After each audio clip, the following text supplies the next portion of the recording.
Hello everyone, welcome back to our channel. আজকে নিয়ে এসেছি এক্সাইটিং একটা রেসিপি, বাঙালির সবচেয়ে প্রিয় রেসিপি শীতকালের কড়াইশুঁটির কচুরি আর আলুর দম। আজকের আলুর দমটা সায়ানের কাকিমার স্পেশাল একটা রেসিপি। সেই রেসিপিটা আপনাদের সবার সাথে শেয়ার করব। পুরো ভিডিওটা দেখবেন, অবশ্যই ভিডিওটা দেখতে থাকুন। কচুরি বানানোর জন্য আমরা কড়াইশুঁটিগুলো ছাড়িয়ে রেখেছিলাম সাইড বাই সাইড। আমরা আলুগুলোকে সেদ্ধ করে নিয়েছিলাম। নতুন আলু যেহেতু সেদ্ধ করতে বেশিক্ষণ সময় লাগে না, নুন দিয়ে হালকা করে সেদ্ধ করে আলুর খোসাগুলো ছাড়িয়ে রেখে দিয়েছিলাম। এরপর আমরা আলুর সমস্ত জোগাড়জান্তিগুলো করে ফেলেছিলাম। সাথে সাথে আমরা সর্ষের তেলের মধ্যে আলুগুলোকে এবার ভেজে নেব। আলুগুলো যখন হালকা এরকম কালার চলে আসবে তুলে রেখে দেব।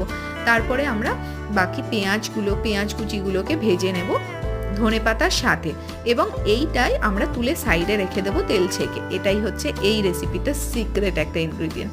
চলুন পুরটা বানিয়ে নিই। হিং, কালো জিরা, শুকনো লঙ্কা ফোড়ন দিয়ে মটরশুঁটি বাটা দিয়ে নুন, হলুদ, চিনি এবং অল্প করে ভাজা মশলা দিয়ে আমরা কষিয়ে নেব। আর ভাজা মশলাটা পরে দেব যখন এটা পুরো আঁট বেঁধে আসবে। দেখুন যেরকমটা আপনারা এখন দেখতে পাচ্ছেন, যখন শুকিয়ে পুরো গোল তাল পেকে যাবে তখনই ভাজা মশলাটা অ্যাড করে দেবেন, যেটা স্বাদটা খুবই সুন্দর ভালো আসে। এবং এটা সাইডে আমরা রেখে দিলাম। এবার আলুর দমটা বানিয়ে ফেলি।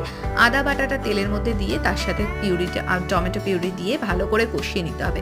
এরপরে এতে দেবো জিরে গুঁড়ো, ধনে গুঁড়ো, আর তার সাথে দেবো হচ্ছে নুন, কাশ্মীরি লঙ্কার গুঁড়ো আর অল্প করে চিনি দিয়ে ভালো করে মশলাটাকে কষিয়ে নিতে হবে। তার সাথে সাথে আমরা দিয়ে দিয়েছিলাম অল্প করে চিনি, যেটা কালারটা সুন্দর আসবে, এবং তারপরে দিয়েছিলাম টমেটো কুচি। সবটা পুরোপুরিভাবে কষিয়ে নেওয়া হয়ে গেলে এরপরে আমরা তাতে আলুগুলো দিয়ে দেবো। তার আগে আমরা পুর ভরে লেচিগুলো রেডি করে রেখেছিলাম। মা এদিকটা সামলে নিচ্ছিল বলে আলুর দমটা সায়ন দেখছিল। এবার যখন মশলাটা কষে এসে তেল বেরিয়ে গেল তাতে আমরা আলুটা অ্যাড করে দিলাম।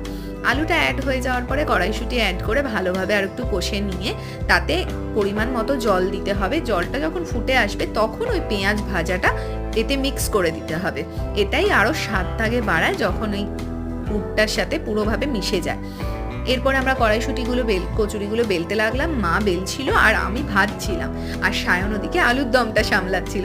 সবাই মিলে হাতে হাতে করে আজকের দিনের রাত্রের ডিনারটা বেশ জমে গেছিল। শীতকালে বেশ মজা করে আমরা সবাই মিলে হাতে হাত লাগাচ্ছিলাম, কেন বাড়িতে একটা নিউবর্ন বাচ্চা আছে, তাকে সামলাচ্ছিল হচ্ছে বাপি। সে ভাবছে আমি তো কচুরি পাবো না, তাই তো সে কান্নাকাটি করতে লেগেছিল। যাই হোক, আপনাদের এই ভিডিওটা কেমন লাগলো অবশ্যই জানাবেন, এবং ভিডিওটা ভালো লাগলে সাবস্ক্রাইব করতে ভুলবেন না, লাইক করবেন, কমেন্ট করবেন, আর রেসিপিটা ট্রাই করে অবশ্যই জানাবেন আপনাদের রেসিপিটা কেমন লাগলো। আর যদি আপনারা অন্য কোনো রেসিপি ট্রাই করেন সেটাও আমাদেরকে কমেন্টে জানাবেন।